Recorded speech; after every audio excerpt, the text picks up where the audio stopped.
जय श्री राम दोस्तों ट्रेडिंग करते समय जब हम चार्ट्स को देखते हैं तो आपने बहुत बार गौर किया होगा कि चार्ट्स पर जब भी ब्रेकआउट होता है, कई लोग ब्रेकआउट जानते होंगे। ब्रेकआउट ट्रेडिंग क्या होती है? जब भी कोई पुराना हाई कटता है उसको ब्रेकआउट कहते हैं। अगर ब्रेकआउट हो रहा है इसका मतलब चार्ट संकेत दे रहा है कि ट्रेड ऊपर के लेने के लिए, शेयर खरीदने के लिए तैयार हो रहा है। हमें ऊपर का मतलब तेजी का सौदा लेने के लिए ट्रेड तैयार हो रहा है। तो जब भी हम देखते हैं कि ब्रेकआउट होता है, देखो बहुत मुश्किल है ब्रेकआउट ट्रेडिंग करना, मैं जानता हूं और मैं आपको भी बता दूं बहुत मुश्किल है, लेकिन इसका सॉल्यूशन भी है।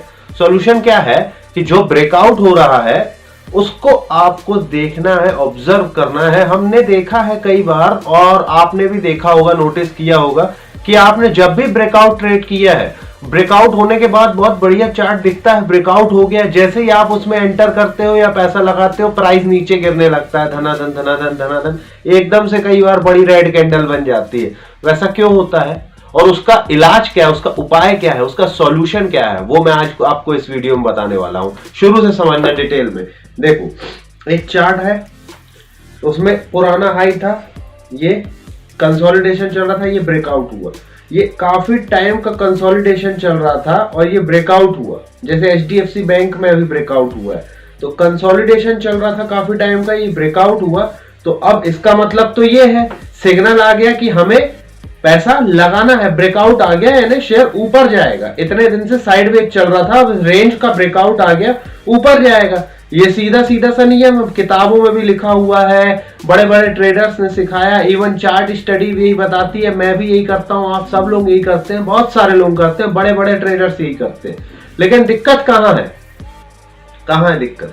जैसे ही आपने उस ब्रेकआउट में पैसा लगाया, ब्रेकआउट में एंट्री की, वैसे ही प्राइस धनाधन नीचे गिरने लगता। होता है या नहीं होता? ऐसा कमेंट में बताना। मैं आपको बता रहा हूं होता है। मैंने इतने साल के तजुर्बे में इतने सारे ब्रेकआउट्स देखे हैं कि मुझे पता है कि कैसे हर एक ब्रेकआउट रिएक्ट करता है, इसलिए मैं आपको सिखा रहा हूं कि उसका उपाय क्या है। उसका उपाय ये है, सिंपल सा उपाय, हो सकता है आपको पता हो लेकिन उसको पता होना कुछ नहीं होता। Knowledge is not a power, execution of knowledge is a power. Knowledge power नहीं, पता होने से कुछ नहीं होता, उसका इस्तेमाल करने से होता है। ये बात हमेशा ध्यान रखिएगा, कोट है ये, बहुत इंपॉर्टेंट और बहुत महत्वपूर्ण बात है कि आपको जो पता है उसका इस्तेमाल आप करोगे तब वो आपके काम की चीज है, वरना वो बेकार चीज है।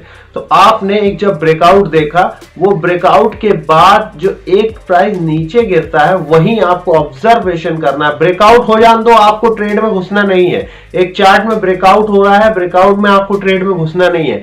आपको इंतजार करना है कि जो ब्रेकआउट लाइन है, हम हॉरिजॉन्टल लाइन खींचते हैं ना पुराने हाई से, ये जितने हाई होते हैं, मैं आपको एग्जांपल में चार्ट में समझा रहा हूं, ये पुराने हाईज होते हैं, इनकी एक ब्रेकआउट की ये अपन हॉरिजॉन्टल लाइन खींचते हैं। हमें ये वेट करना है, हमें अपने ट्रेड के लिए हमेशा वेट करना है, ठीक है? जैसे शिकार के लिए वेट करते हैं वैसे ही ट्रेड के लिए वेट करना है। हमें ये वेट करना है कि ये प्राइस नीचे आके इस हॉरिजॉन्टल लाइन तक आ जाए। हॉरिजॉन्टल लाइन में जैसे ही प्राइस आएगा तो वो उस एरिया का CIP हो जाएगा, चेंज इन पॉलिट्री। मतलब एक समझ लो कि जहां से ऊपर आया था वहां से आके उसको लाइन को जो रेजिस्टेंस थी पहले, वो अब सपोर्ट का काम करेगी और वहां से ब्रेकआउट का रीटेस्ट होगा। वहां से बड़ा एक कोई हैमर डोजी इस टाइप का कोई कैंडल बनेगा, ग्रीन कैंडल सिग्नल आएगा, उसके बाद आपको ट्रेड में घुसना है। उसको कहते हैं ब्रेकआउट एंड रीटेस्ट। कभी भी सिंपल ब्रेकआउट की ट्रेडिंग मत करिएगा, हमेशा ब्रेकआउट एंड रीटेस्ट की ट्रेडिंग करिएगा। इससे आप फायदे में रहेंगे कि हाँ, हमने जो भी ब्रेकआउट लिया, हमने ब्रेकआउट पे पहले ऑब्जर्वमेंट किया कि हाँ इतने दिन बाद, इतने टाइम बाद ये रीटेस्ट करने आया। उसके बाद स्टॉप लॉस भी तो छोटा है आपका, उस लाइन के नीचे स्टॉप लॉस, उस लाइन के नीचे प्राइस आके बंद हो। वीकली डेली चार्ट जब भी जो भी आप इस्तेमाल कर रहे हो, आप निकल जाओ, आपको रुकने की जरूरत नहीं है। आपको सिर्फ उस रीटेस्ट की लाइन पे जब सपोर्ट कंफर्म हो जाए, रीटेस्ट कंफर्म हो जाए, कोई हरी कैंडल बन जाए, जैसे डोजी बन जाए, हैमर बन जाए, कोई भी कैंडल बन जाए, उसके ऊपर एक कैंडल कंफर्म हो जाए और आप ट्रेड लो, नीचे का स्टॉप लॉस लगाओ, सिंपल एक नंबर ब्रेकआउट ट्रेड होगा। आप लिख लेना, ब्रेकआउट रीटेस्ट ट्रेडिंग। जय हिंद।